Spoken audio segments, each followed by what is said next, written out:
Welcome back to my channel. অনেক দিন বাদে চলে এসেছি তোমাদের সাথে একটা সুন্দর মন্দিরের সন্ধান নিয়ে। তো চলো, মন্দিরের নাম শ্রী স্বামীনারায়ণ মন্দির।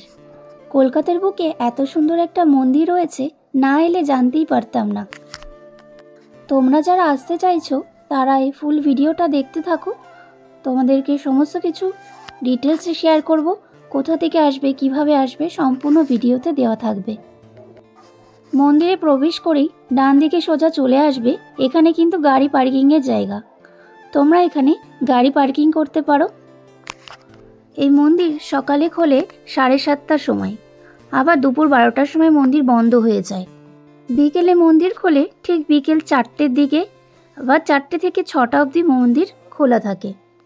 এই 12টা থেকে 4টে অবধি সময়টা কিন্তু মন্দিরের বাইরেই তোমাদের কাটাতে হবে, কারণ মন্দিরের ভেতরে কিন্তু থাকার কোনো নিয়ম নেই। এই মন্দিরের পাশেই রয়েছে ক্যান্টিনের ব্যবস্থা, যেখানে তোমরা খাবার কিনে খেতে পারো। এবার চলো তোমাদের মন্দিরটা ভালোভাবে ঘুরে দেখায়।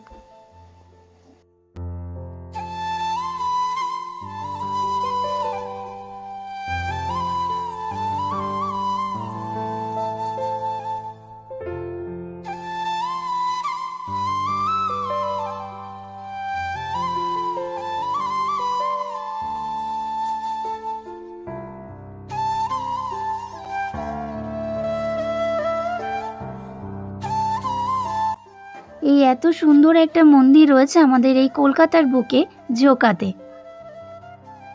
তোমরা যারা আসতে চাইছো বাসে করে, তারা কিন্তু বারাসাত চাপাডালি থেকে বাস ধরেই চলে আসতে পারো এই মন্দিরে। বা কেউ যদি আসতে চাও ট্রেনে করে, তাহলে তোমাদের মাঝিরহাট লোকাল ধরতে হবে। মাঝিরহাট লোকাল ধরে মাঝিরহাট স্টেশনে নেমে ওখান থেকে বাসে করে তোমাদের এই স্বামীনারায়ণ মন্দিরে আসতে হবে। এই হচ্ছে মন্দিরের ভেতর। বাইরে যতটাই সুন্দর, তার থেকেও ভেতরটা আরো সুন্দর।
এই মন্দিরের পাশে রয়েছে সাহিত্য ও ওষুধের ভাণ্ডার।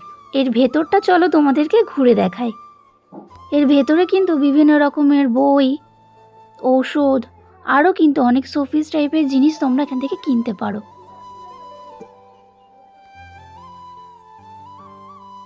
এরপর চলে এলাম ক্যান্টিনের দিকে, যেখানে এসেই আমরা খিচুড়ি অর্ডার করেছিলাম।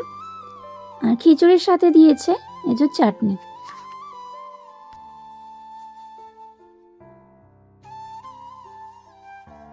সাথে অর্ডার করেছিলাম ধোসা। এখানে খাবারগুলো বেশ ভালোই ছিল। এই মন্দিরটা আমার তো বেশ ভালোই লাগলো বন্ধুরা। তোমাদের কাদের কাদের মন্দিরটা ভালো লেগেছে অবশ্যই কিন্তু কমেন্টে জানিও। এখন চলে যাচ্ছি বাড়ির দিকে, আর কেমন লেগেছে অবশ্যই কমেন্টে জানিও। তোমরা যারা যারা আসতে চাইছো চলে আসো এই মন্দিরে। দেখা হচ্ছে তোমাদের সাথে আবার নেক্সট কোনো ব্লগে। এখনের মতো টাটা সবাইকে।